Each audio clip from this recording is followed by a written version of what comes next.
Okay, Rabbi Ester, it's wonderful to see everybody, and starting a new mini-series limud for our Monday night Chabura in Megillas Ester. And the truth is, I love Megillas Ester, not only because I love Purim, which is true, but also because Megillas Ester is, in many ways, Megillas Ester is the window, it's the opening between the world of Tanakh and the world of Chazal. There's this union and unity that exists within the world of Megillas Ester, which the Gemara discusses already, that the Megillah itself has a quasi-din of a Sefer Torah, and Chazal make drushes in the Megillah lahalacha the same way that we make drushes in the Torah. Even though it's not Torah, it's Nevi'im Ksuvim, but it's that world between the world of Torah Sheba'al Peh and Torah Shebechsav in a very real way, and it's also the world between the world of Beis Hamikdash and the world of Galus in both directions.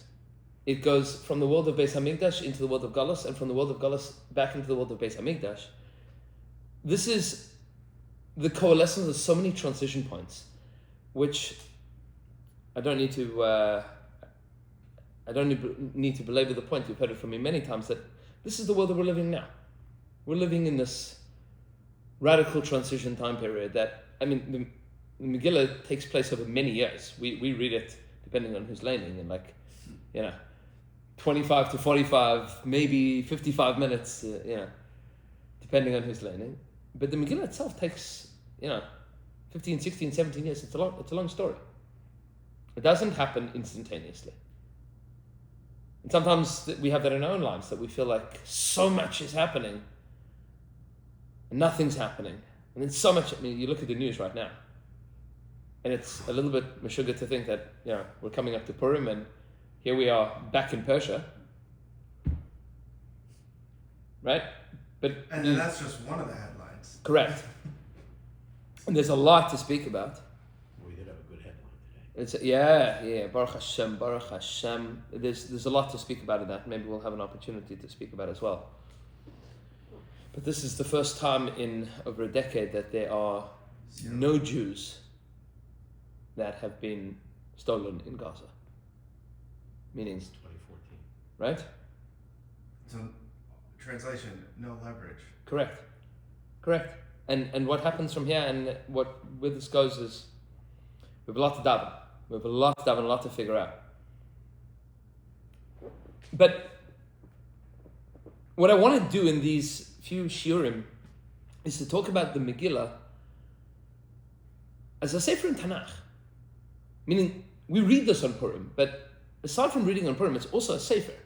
It's also a sefer in Tanakh, and it is a peculiarly complete sefer. And speaking on sefer, it actually the chapters follow the Sphira.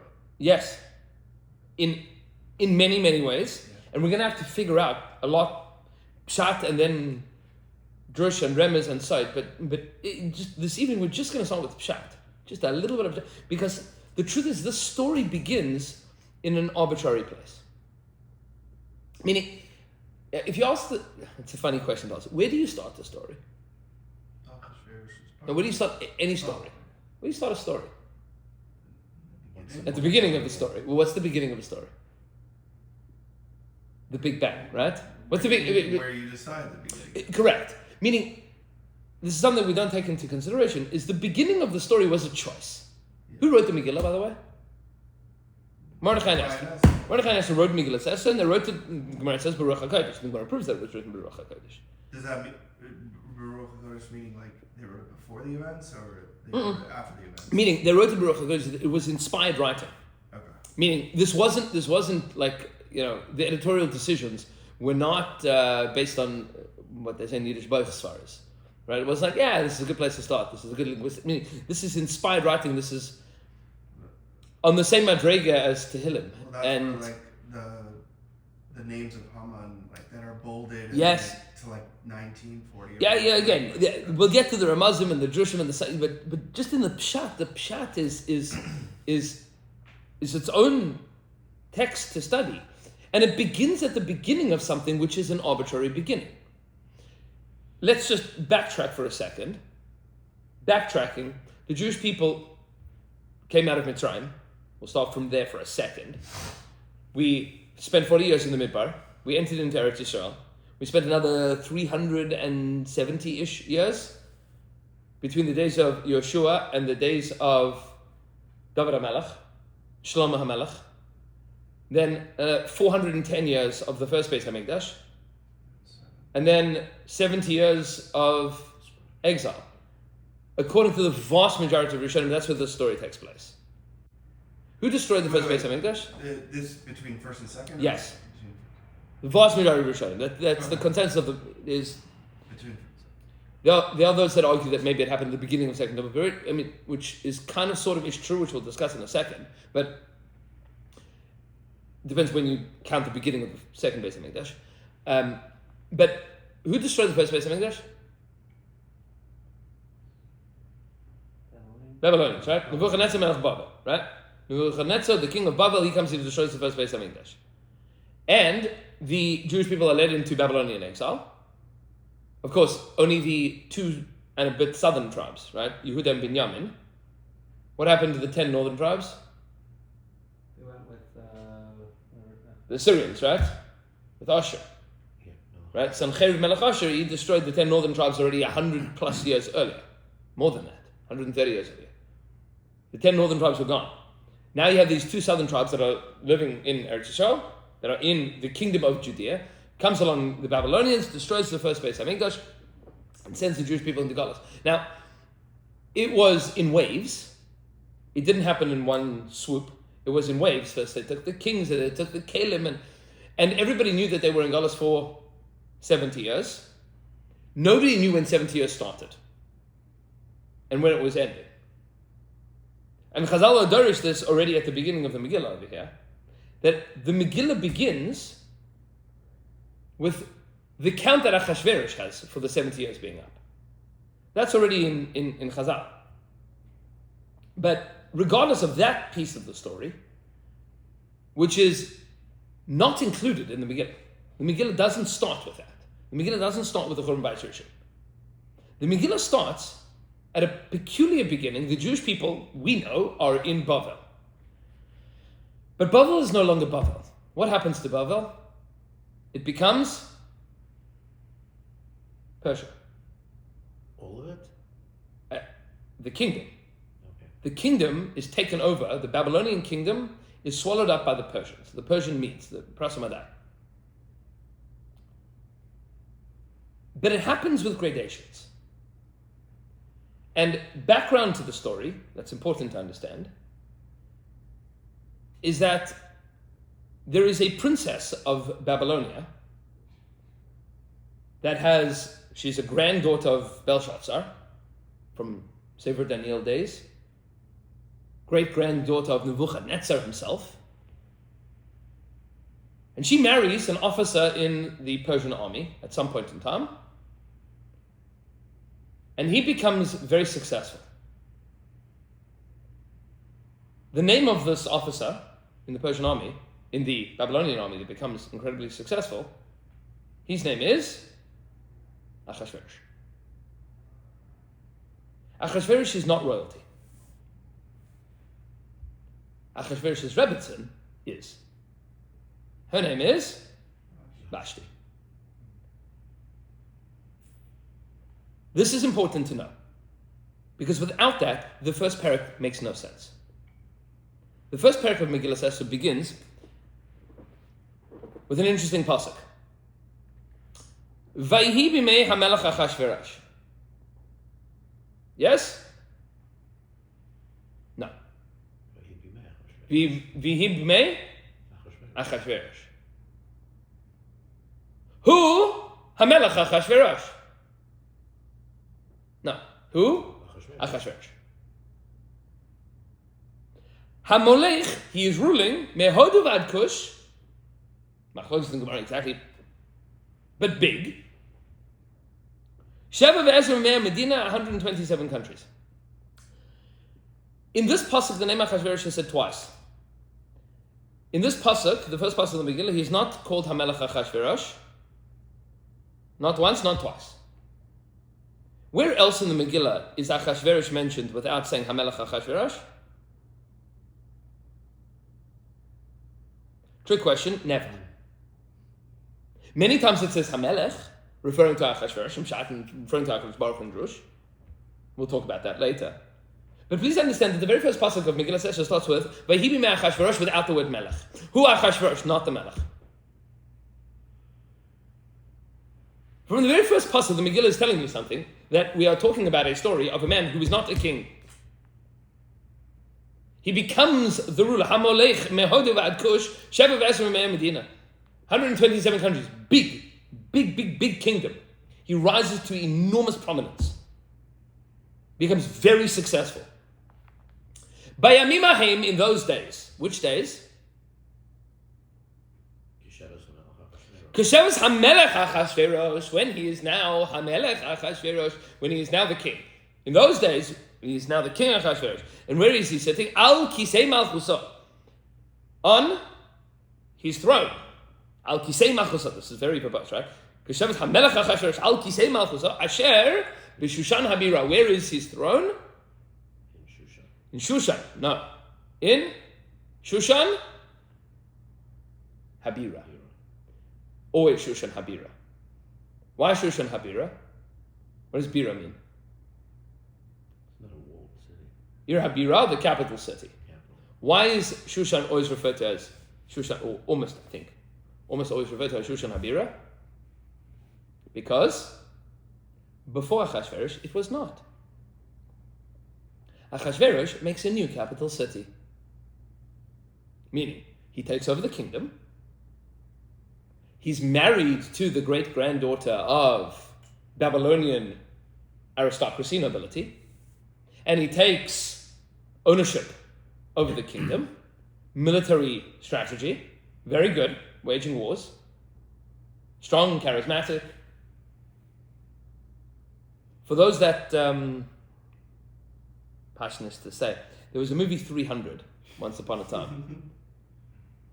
There's a number of historians that point to Achashverosh as Xerxes. Wow, really? That's the guy.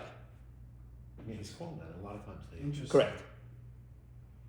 I mean, there's a lot of, from Achashverosh to Xerxes, there's some linguistics that you have to get through in order to figure out like how you got from one to the other, but Xerxes in Latin is Achashverosh in Hebrew.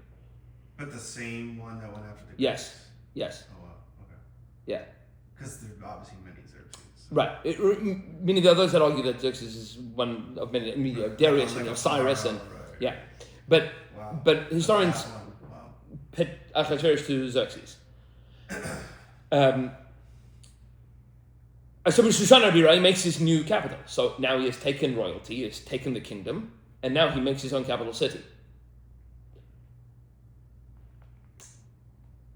We just said that this is, in English, if you would write this, I have still nightmares from my English teachers from high school. Bayamim ha'im in those days, Keshevet HaMelech Achashverosh, as the king Achashverosh was sitting al kisei malchuso, on his throne, Asher b'Shushan Habira, in his capital city of Shushan. That is not a sentence. That is a fragment of a sentence. Microsoft Word underlines that in blue. Right? That's not a sentence. It doesn't even have it has a verb and a clause. In those days, as Achashverosh was sitting on his throne. What? No, Sof Pasuk, end of the sentence. Because for him, this is the point. I've now established. Bishna Shalosh Machon. The third year of his reign. What do you mean, the third year of his reign? We just said, Bayamim Ahim, Keshevet HaMelech Achashverosh. He's sitting on his throne. That means that week, that month, that year. He moves his capital. No. Bishna Shalosh Machon. In his third year of his reign, Asam Ishta, he made a feast. L'chol sarav v'avadav. For all of his sarav, what is sarav? Ministers, princes, v'avadav, and servants. Is meaning for the kingdom. Including Chel Parasamadai, all of the armies of Parasamadai, Hapartamim v'sarei medinos lefanav, all of the Partamim, officials, v'sarei hamedinos, and all of the heads of states lefanav, before him. Why is he doing this? What's the point?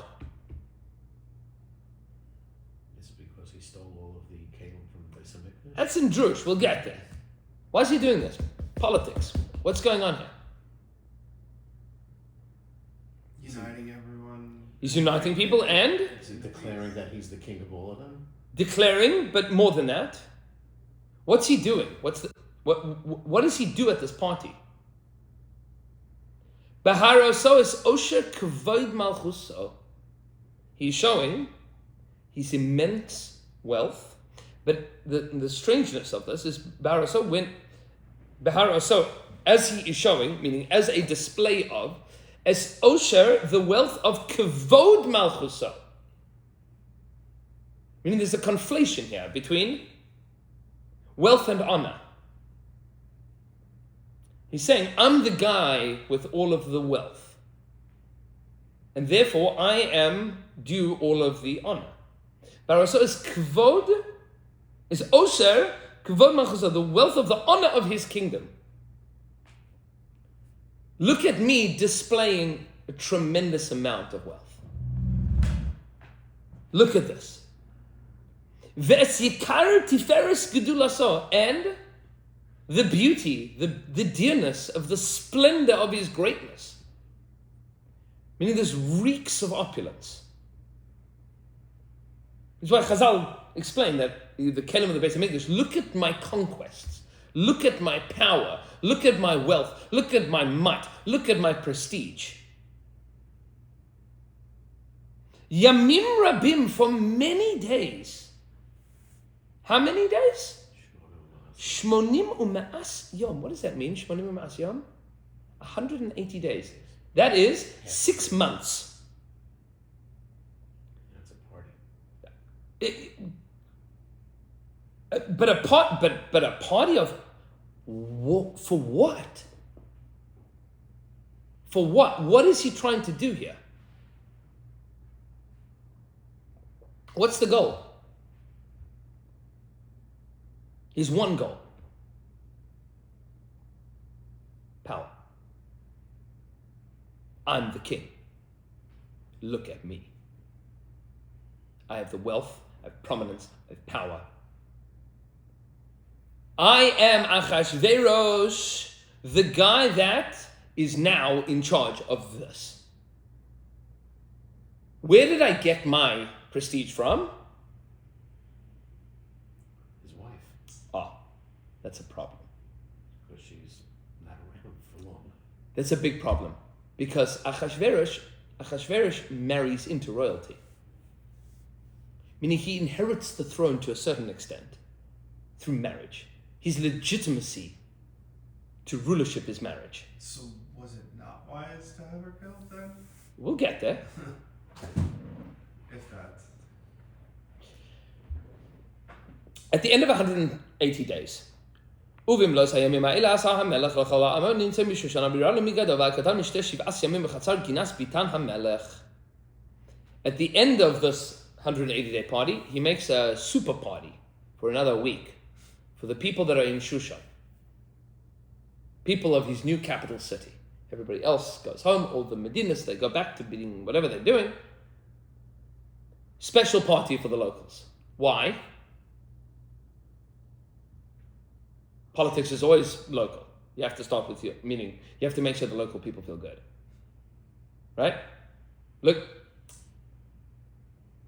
you guys are just, the Chevra in Shushan, you are just as chashuv as the princes of all of the far-flung lands. They go home, you're my guys, you're my people. These are my people. amazing. The wine is flowing. Al king Yisar Melech, Al kol Rab Yisar Asas Kirtzon Ishvish, whatever you want, you do. And then all of a sudden, by Pasuk Tes, we are introduced to Rebbetzin Achashverosh.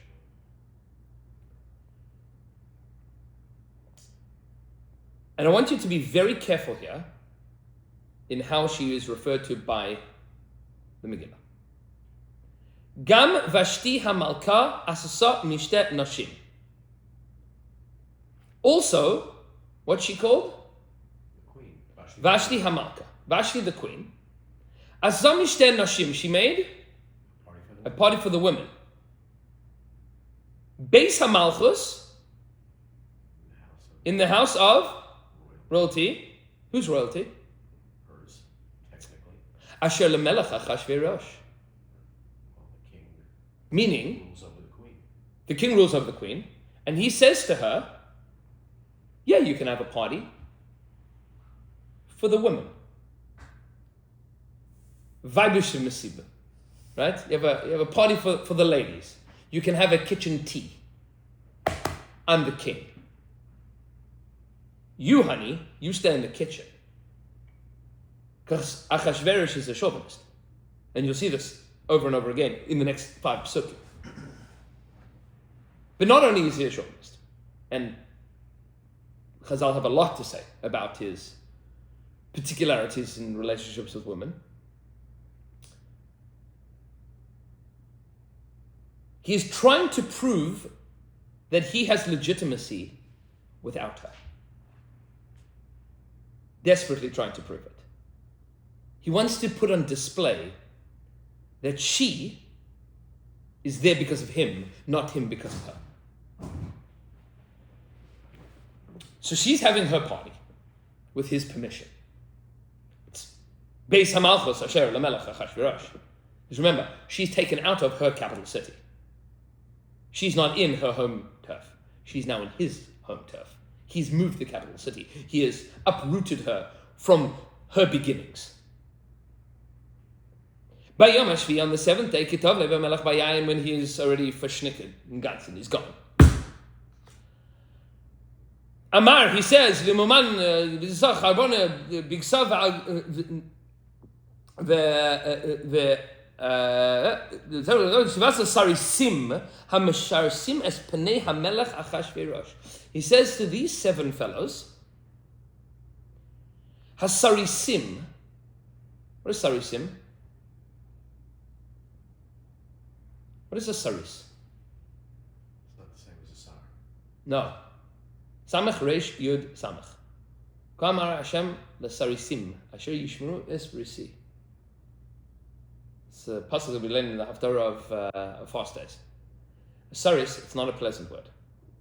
Saris literally means a eunuch. Somebody that was castrated. In the Persian government,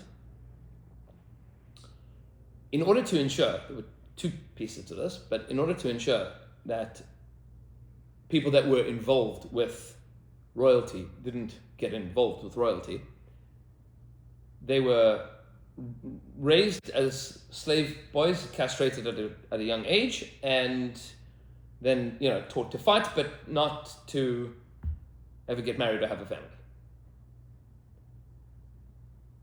That was one kind of saris. Then there were other sarisim, and this happened commonplace in the ancient world, is that ministers of the government were castrated in order to ensure that there was no hereditary fights for the position. The end of the generation. Right. The lineage. Meaning you are treated with tremendous royalty and respect, you have all the wealth and prominence, but you don't carry on. Meaning it is a lifetime contract, but it is not hereditary. Terrible way to live. This was commonplace in the ancient world, very common in Persia. Very, very common. Chazal have two malchim by Potiphar, Saris Paro. And Saris might be that he was a servant or that he was actually castrated, which explains why Eshes Potiphar was so interested in Yosef. She had a husband that was for sure. Pshuta k'mashma, right? Meaning it was a legal marriage, but he couldn't do anything for her in terms of physical relationships. So Achashverosh sends these 7 fellows, Sarisim. The queen, does she have her own servants? Yeah, Pashut, yes. of course. At this party, are there important noblemen? Yes, for sure. Who does the king send to go and get Vashti? A group of 7 eunuchs that serve him. What message is he sending to her? I'm not sending a minister to you. I'm not sending a prime minister. I'm not sending, chief of whatever. I'm not sending heads of state. What I'm sending is the gardener, the housekeeper. Right. That's who I'm sending. Come, Vashti.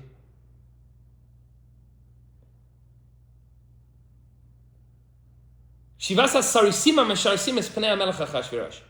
Lehavi, to bring, watch these words. Lehavi es Vashti hamalka. What does that mean? Vashti, the queen. Livnei hamelech, in front of the king. Becheser malchus, with her crown. Leharos hamim asarim es yafiyah, to show everybody how beautiful she is. Now Chazal said that it was to appear naked. Pshat in the pasuk is he's bringing her in order to prove what? That she says. That she's beautiful. Why is it important for him to show that she's beautiful?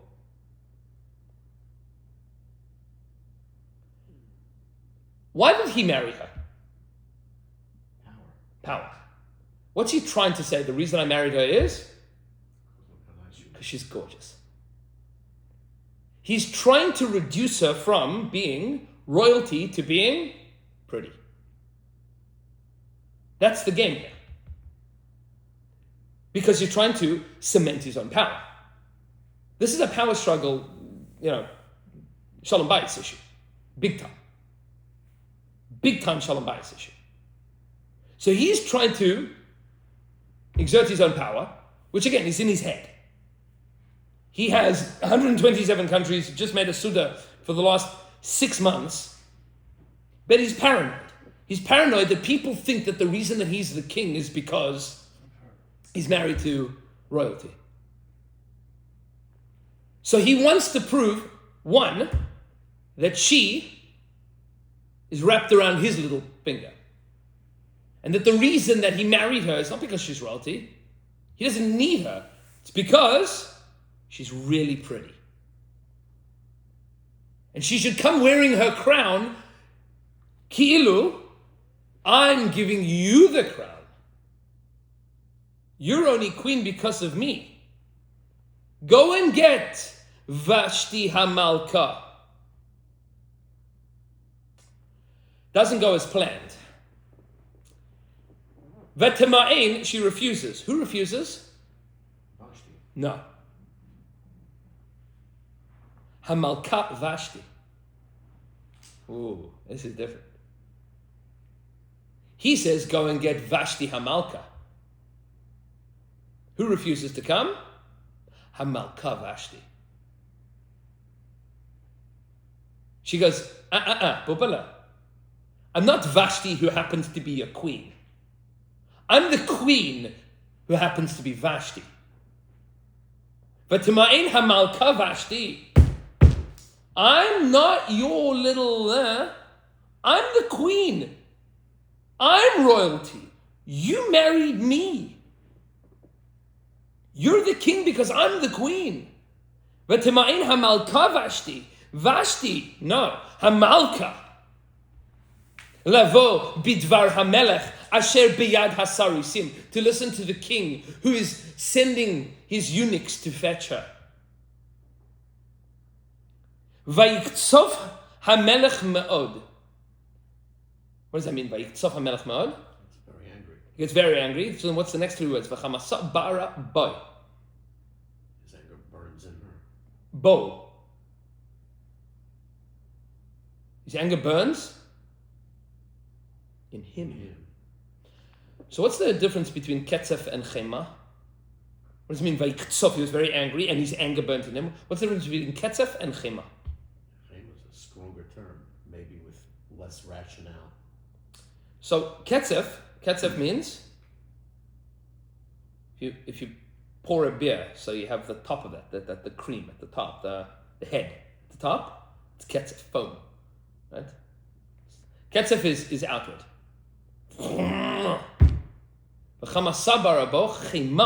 Chema is very deep. There's angry and there's angry, right? There's angry of the person that's flying off the handle and screaming and shouting. And there's angry of the person that spends like a month in their basement before deciding what to say or do. Different. The first one is scary on the surface. The second one is terrifying. Right? There's the outward anger, and then there's the inward anger. That inward anger, who is that directed at? Well, it's burning in him, but it's directed at her. It's her actions that's angering him. He's very angry at her. His anger burns in him. Who's he angry at? Himself. This was a bad move. This was stupid. Things were going great. He had the whole kingdom eating out of his hand, literally, for 180 days, and then another 7 days. And he's feeling so geschmack. I'm at the top of the world. And he's wasted. And he's like, you know what? This is a good moment to show that I'm the king. And in 1 second, she crushes him. Chamasab Barabo is so angry at himself. So if I would have waited, maybe not 5 years, 10 years, I could have done this, right? I could have shown her. This is year 3. Nobody even knows who you are, Chashverish. You make a big noise, but like 3 years of a kingdom, what's that? 127 countries, they barely know who you are. You've moved the capital city. You put on a massive sound and light show. But you're here today, you're gone tomorrow. Vashti is 4 generations of royalty. You've been doing this for 15 minutes, Bubala. A lot of sound and light show, a lot of flashy noise. Big Suda, but like... What does Achashverosh need to do at this point in time? If he's smart. Politically. He just made a big political blunder. She's just showed him up. He could make an excuse why she's not there. Which means, what does he need to do? Put himself back as the controlling force. What does he really need to do here?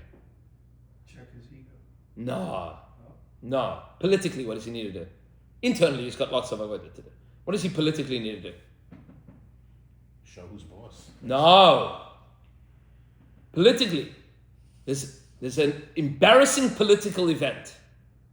What do you tell the tabloids? Make it go away. Meaning, find another story to cover. Make this go away. Right? He was just embarrassed.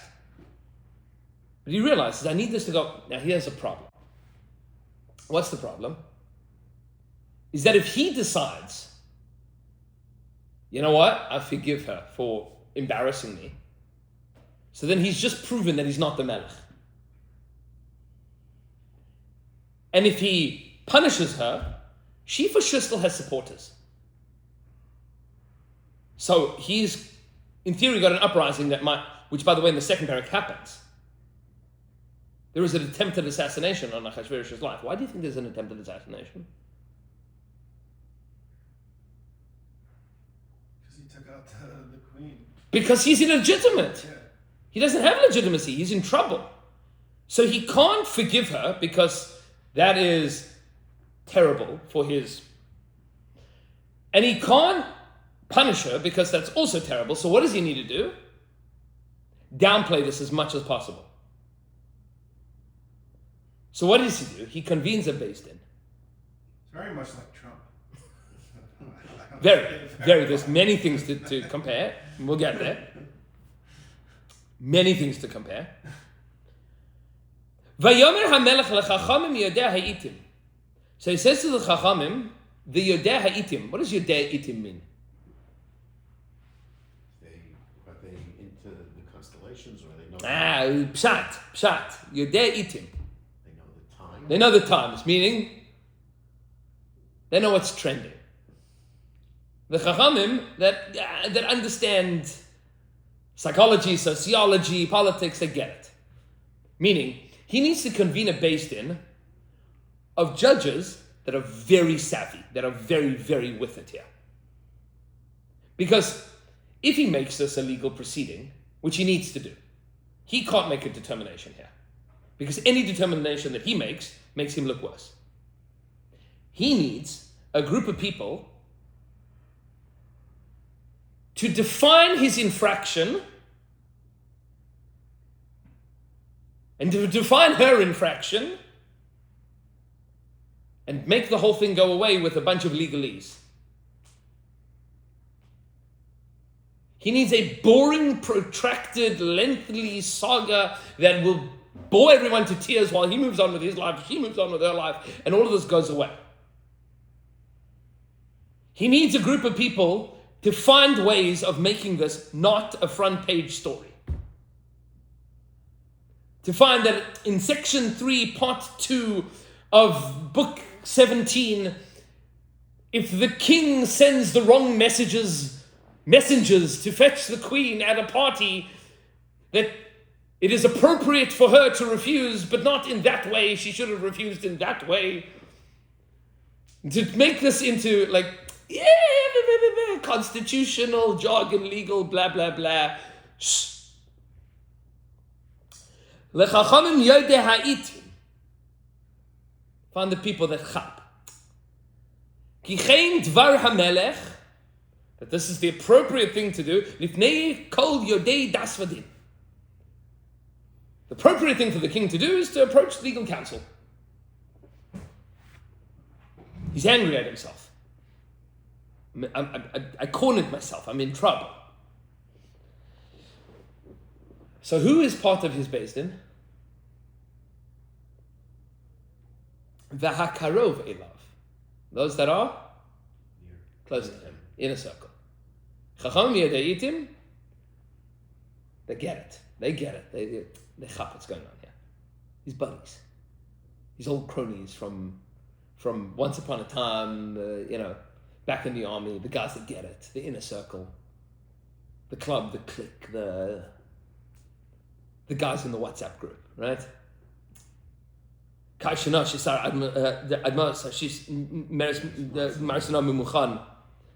Sarei Parasumadai, the 7 counselors of Persia and Media, these 7 people that he has used to cement his power, they get it. They get it. They are Ro'ei Pnei HaMelech. What does it mean, Ro'ei Pnei HaMelech? They have his ear, basically. Nah. Ro'ei Pnei HaMelech. The guys that literally see his face. What does that mean? Hayoshvim Rishona b'Malchus, the ones that sit in the front row. When the king says, we should not send an army to conquer that tribe. Wink, wink. Of course, sire, we will not send an army to conquer that tribe. That would be immoral. Ro'ei pnei hamelech, karov elav, yoshvim rishona b'malchus. He sits down with a bunch of guys and he says, Chavra, you get this, I get this? Yeah, okay, good. You understand what's going on here? Okay. Make this go away. Make this go away. What's the topic? Kedas malasos. To determine what to do with who? Bashvi, Hamalka. Oh, B'malka Vashti, with the queen, meaning He knows what she really is. he's saying to them, I'm in trouble. Because he recognizes it. I'm in trouble. I called Vashti Hamalka. She came back to me as Hamalka Vashti.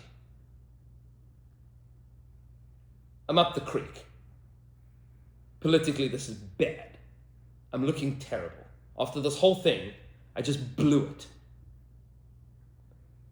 Kedas Malasus b'Malka Vashti. What am I going to do with this, the Queen Vashti? How do I handle this? Al asher loy asa es mamar hamelech Achashverosh, who did not do the will of the king Achashverosh. Meaning, I want to make this into not a political tussle scandal.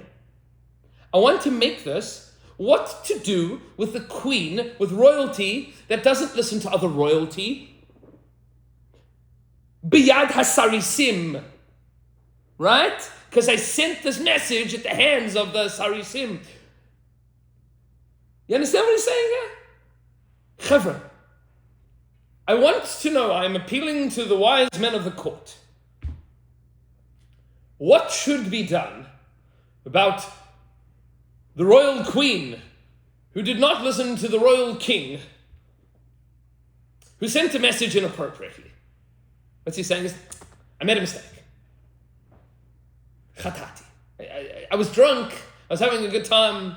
I wanted my wife to come. I wanted her to celebrate with me so that we could rule Shushan Habira together. And I happened to send a message with the wrong chevra. Right?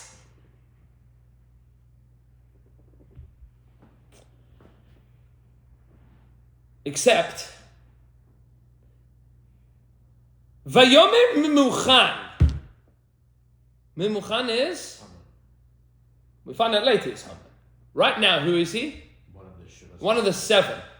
Which one? Which number? Last one. Is the last one. He's the one. He's in the top 7. But he's number 7. Right? He's number 7. Vayomer Mimuchan.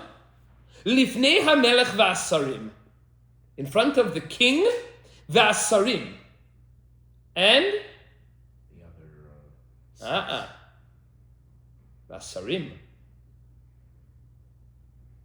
Achashverosh wants to have hakarovi, like dealing with this. Mimuchan says it's in front of the king and the sarim, the whole court. In front of the king and the court. King and court. And he says that lifnei, before, meaning two things. In front of and also before anybody else speaks. The king stands up and says, what should be done with the Queen Vashti who didn't, when I sent her a message in the wrong way? Vayomim Memuchan, and Memuchan stands up and he says, Lo HaMelech levado avsa Vashti HaMalka. It's not only against the king that Vashti Hamal. What did he do? No. You the king. You the man. Be the man. It's not just Vashti. La ala melech levada avsa Vashti Hamalka, the queen Vashti, who is first and foremost Vashti, and then happens to be the queen. Ki al kol hasarim, this is an insult to all of us. Val kol amim, and to all of those nations that we represent. Asher bechol midinos hamelech Achashverosh. This is now an insult to all. Ki etzei dvar hamalka al kol Hashem. What now? The words of the queen are going to be heard by all women. Lavzos balehem beinehem. To embarrass, to downgrade their husbands in front of them. Be'omram, as they will say, Hamelech Achashverosh, the king Achashverosh. Amari said, Lahavi es Vashti Hamalka, Vashti, who happens to be the Malka. Lefanav before him, v'lo ba'a. And she didn't come. She didn't acquiesce. V'hayom hazeh. And this day, Tamar nasaros parayim ad Achashverosh, Amos dvar Hamalka. All of the people, all of the ministers, all of the people that are at the party, that heard what happened, L'chol sarei HaMelech. This is out of the tabloids, this is in the tabloids. How much disgrace and anger has this caused? If it is good to the king, the word of the king must go out. And it should be written and inscribed to be made constitutional. Asher lo savo Vashti lifnei hamelech Ahasuerus. Asher lo savo who? Just plain Vashti. Totally stripping her of royalty. Tanakh is meduyak, friends. Exact.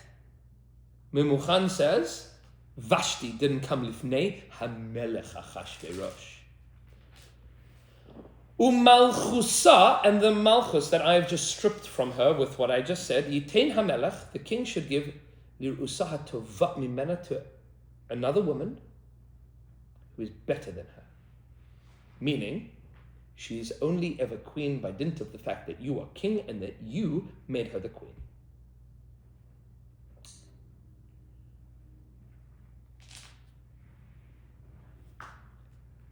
Vayitava davar b'einei hamelech v'asarim, and this was good in the eyes of the king and the ministers. Vayas hamelech kidvar memuchan, and the king did as Memuchan says.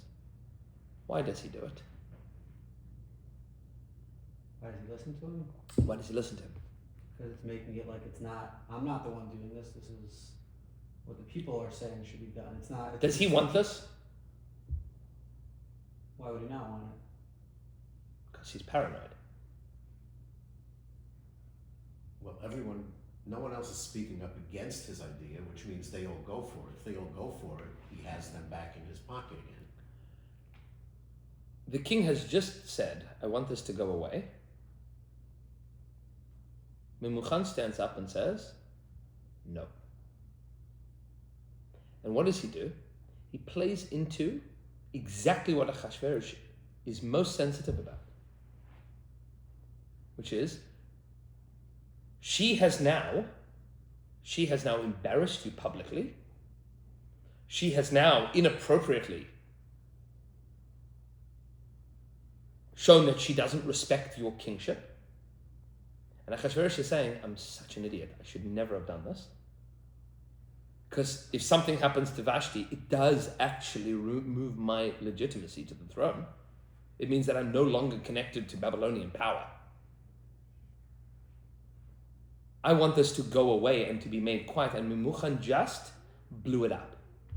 Instead of making it go away, he has now said all of the things that I'm most scared about and said it in public.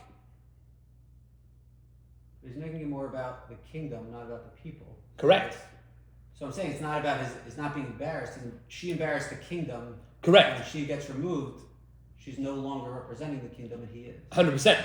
But then he doesn't have legitimacy anymore. Well, then Now he would. really, Correct. Meaning, now it's a free-for-all. Now, he really doesn't have a choice anymore. he has no...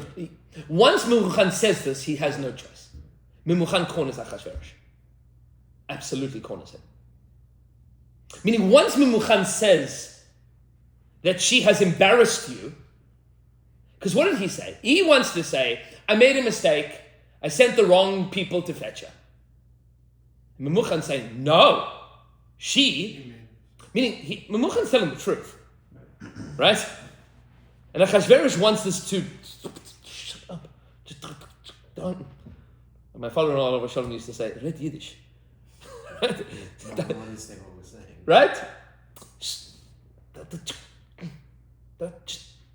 I know it, you know it, shut up. Memuchan is saying, she's out to get you. Once he blows that up publicly, Ahasuerus has no choice. Because if he acquiesces now to, if anything else happens, that she stays where she is, he looks like he is a wimp.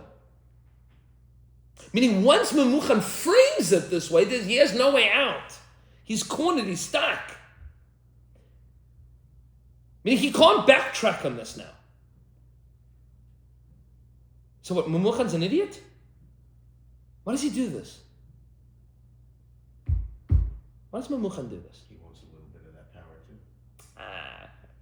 Does he know that it's going to work? He doesn't know.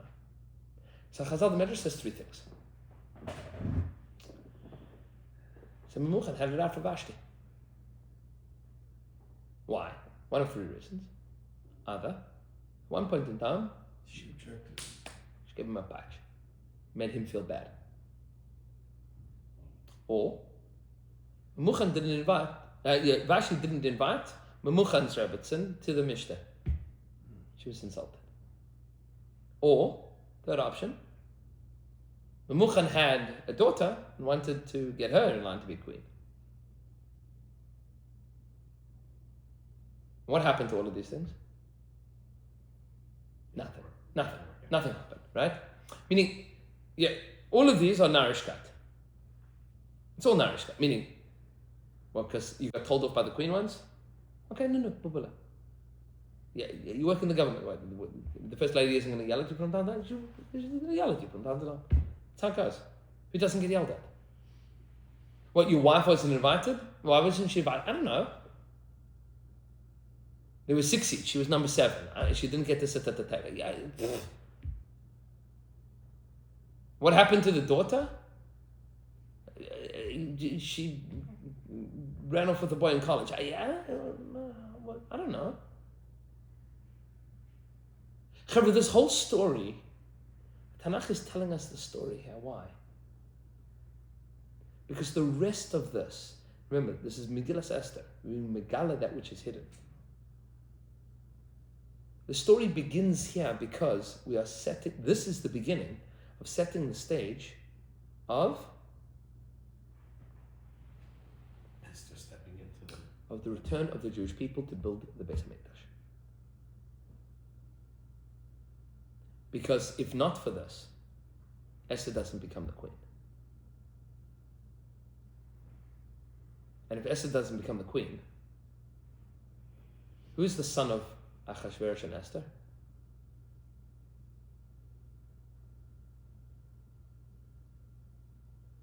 Daryavish, and then Koresh,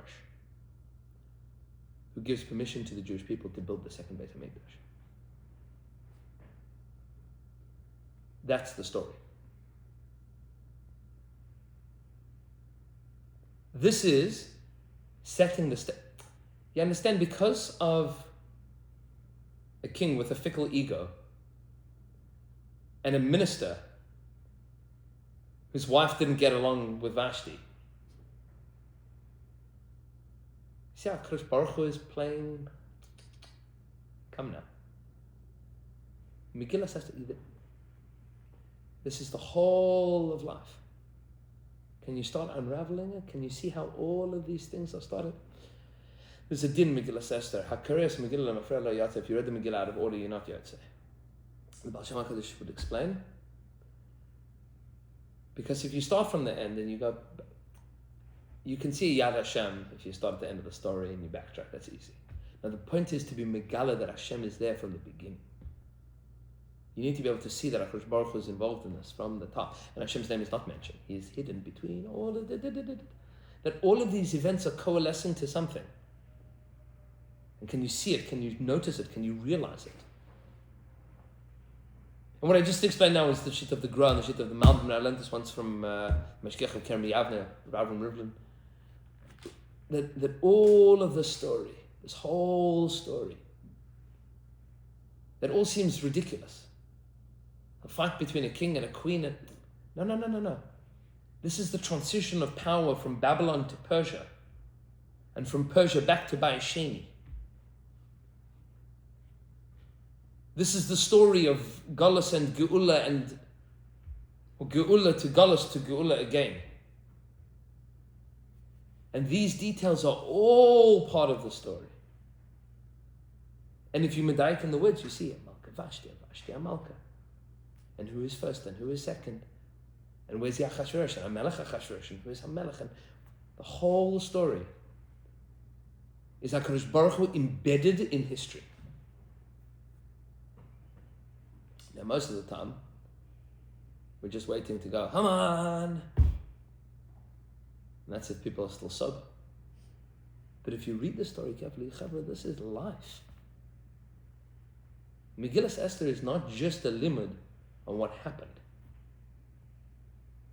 It is a lesson on how to understand the world. That all of this is getting there. And that's part 1, to be continued.